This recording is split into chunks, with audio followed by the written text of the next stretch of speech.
Hi guys, welcome back to my YouTube channel. അപ്പോൾ ഇന്ന് എൻ്റെ സ്വന്തം ബ്രദറിൻ്റെ കല്യാണമാണ്. അപ്പോൾ ഞാൻ കുറച്ച് ഹെയറൊക്കെ ഒന്ന് സെറ്റ് ചെയ്യാമെന്ന് വിചാരിച്ചു. എൻ്റെ കസിൻ്റെ വൈഫാണ് ചെയ്യുന്നത്, എൻ്റെ ബ്രദറിൻ്റെ വൈഫാണ് ചെയ്യുന്നത്. അപ്പോൾ അവളുടെ പേജ് ഞാൻ ടാഗ് ചെയ്ത് കൊടുക്കാം കേട്ടോ. വേണ്ടവർ ഒന്ന് കോൺടാക്ട് ചെയ്താൽ അടിപൊളിയായിട്ട് ചെയ്ത് തരും കേട്ടോ.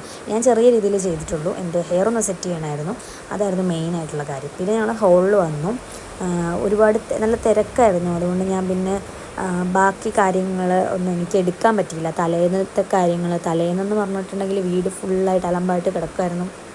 നമ്മുടെ വീട്ടിൽ പെയിൻറ്റിങ്ങും കുറച്ച് ചെറിയ വർക്കുകളൊക്കെ ഉണ്ടായിരുന്നു. അപ്പോൾ അതൊക്കെ ഒന്ന് സെറ്റാക്കി എടുക്കുമായിരുന്നു.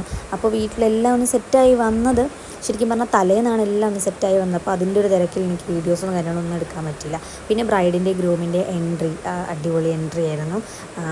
പിന്നെന്താണ്, നമ്മളിങ്ങനെ ആൾക്കാരിങ്ങനെ തിങ്ങി കൂടി നിൽക്കുമായിരുന്നു, അവരെന്താണ് കാണിക്കുന്നതെന്നുള്ളത്. എനിക്കതുകൊണ്ട് ഫ്രണ്ടിൽ പോയി വീഡിയോ ഒന്നും എടുക്കാൻ പറ്റിയില്ല. കാര്യം ഞാൻ എന്തൊക്കെയോ തിരക്കുകളായിട്ട് ഇങ്ങനെ ഓടി നടക്കുമായിരുന്നു. പിന്നെ അവർ രണ്ടുപേരും ബ്രൈഡും ഗ്രൂമും ഒപ്പം ഹോളിൽ കയറി, സ്റ്റേജിൽ കയറി. പിന്നെ ഫോട്ടോ എടുക്കുന്നത് നമുക്കറിയാമല്ലോ, കുറച്ച് അങ്ങോട്ട് തിരി കുറച്ച് ഇങ്ങോട്ട് തിരി എന്ന് പറഞ്ഞിട്ട് അവരുടെ ഫോട്ടോഷൂട്ടും കാര്യങ്ങളും ഒക്കെ ആയിട്ട് ഇങ്ങനെ ഭയങ്കര സംഭവമായിരുന്നു. അതിനിടയ്ക്ക് താലി കെട്ടാൻ കയറി, ഞാനാണ് താലി കെട്ടാൻ.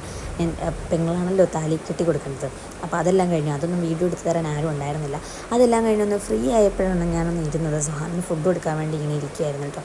ഞാൻ നെയിൽ എക്സ്റ്റൻഷൻ വെച്ചു ഗൈസ്. ഇങ്ങനെയുണ്ട്, ഇത് പറഞ്ഞു പോയത് പിറ്റേ ദിവസം തന്നെ ഞാൻ പറിച്ചു കളഞ്ഞു. അങ്ങനെ ഏകദേശം ഹോളിലാണ് ഒന്ന് കാലിയായപ്പോഴാണ് ഞാനൊന്ന് ഇരുന്നത് എന്ന് പറയാൻ വേണ്ടിയിട്ട്. അപ്പോൾ ഞാനും എൻ്റെ ഉമ്മയും സെയിം നമ്മൾ സാരിയാണ് ഉടുത്തിട്ടുണ്ടായിരുന്നത്. പിന്നെ ബ്രൈഡ് ഇറങ്ങുന്ന ടൈമായി. അവർക്ക് പിന്നെ ഫോട്ടോസ് കാര്യങ്ങളും എടുക്കാൻ വേണ്ടിയിട്ട് പോകേണ്ട ടൈമായിരുന്നു. പിന്നെ നമ്മൾ വീട്ടിൽ വന്ന് ഫ്രഷായി കുറച്ച് നേരം ഇരുന്നപ്പോൾ തന്നെ അവർ വന്നു. അവർ കുറച്ച് നേരം ഫ്രഷായി ഡ്രസ്സൊക്കെ മാറി. വൈകിട്ട് റിസപ്ഷനാണ്, അതും ചെറിയ ക്ലിപ്പിങ്സ് മാത്രമേ ഉണ്ടായിരുന്നുള്ളൂ. എല്ലാവരും ബ്ലാക്ക് തീമാണ് അപ്പോൾ പിടിച്ചിട്ടുണ്ടായിരുന്നത്. അപ്പോൾ നമ്മളെല്ലാം ഫുഡ് കഴിക്കാൻ വേണ്ടിയിട്ട് അന്ന് നമ്മുടെ കുറച്ച് ആൾക്കാർ മാത്രമാണ് റിസപ്ഷൻ നമ്മൾ വിളിച്ചിട്ടുണ്ടായിരുന്നത്. അപ്പോൾ അവരെല്ലാവരും വന്നു. ഫുഡ് കഴിയും കാര്യങ്ങളൊക്കെ ആയിരുന്നു. അടിപൊളി കേറ്ററിംഗ് ആയിരുന്നു. ലൈവ് എന്ന് പറഞ്ഞിട്ട് നമ്മുടെ ഇരാറ്റുപേട്ടയിലൊരു ലൈവാണോ അങ്ങനെയാണെന്ന് തോന്നുന്നു. അപ്പം അവരുടെ കോണ്ടാക്ട്സ് വേണമെന്നുണ്ടെങ്കിൽ ഞാൻ ടാഗ് ചെയ്ത് കൊടുക്കാം കേട്ടോ. നമ്പറുണ്ടെങ്കിൽ ഞാൻ ടാഗ് ചെയ്ത് കൊടുക്കാം. കാരണം അടിപൊളി ഫുഡായിരുന്നു, പറയാതിരിക്കാൻ വയ്യ.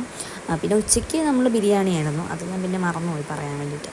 പിന്നെ നമ്മുടെ ഗുൽസും സൊഹാനും ഭയങ്കര കളിയാണ്. അങ്ങനെ ഫുഡും കൂടെ കഴിച്ചിട്ട് അങ്ങനെ നമ്മളെല്ലാവരും പിരിഞ്ഞു. ഇതാണ് നമ്മുടെ വെഡ്ഡിങ് വ്ളോഗ് എന്ന് പറഞ്ഞാൽ ഞാനൊരു മെമ്മറിക്ക് വേണ്ടിയിട്ട് അങ്ങനെ എടുത്തു വെച്ചതാണ്.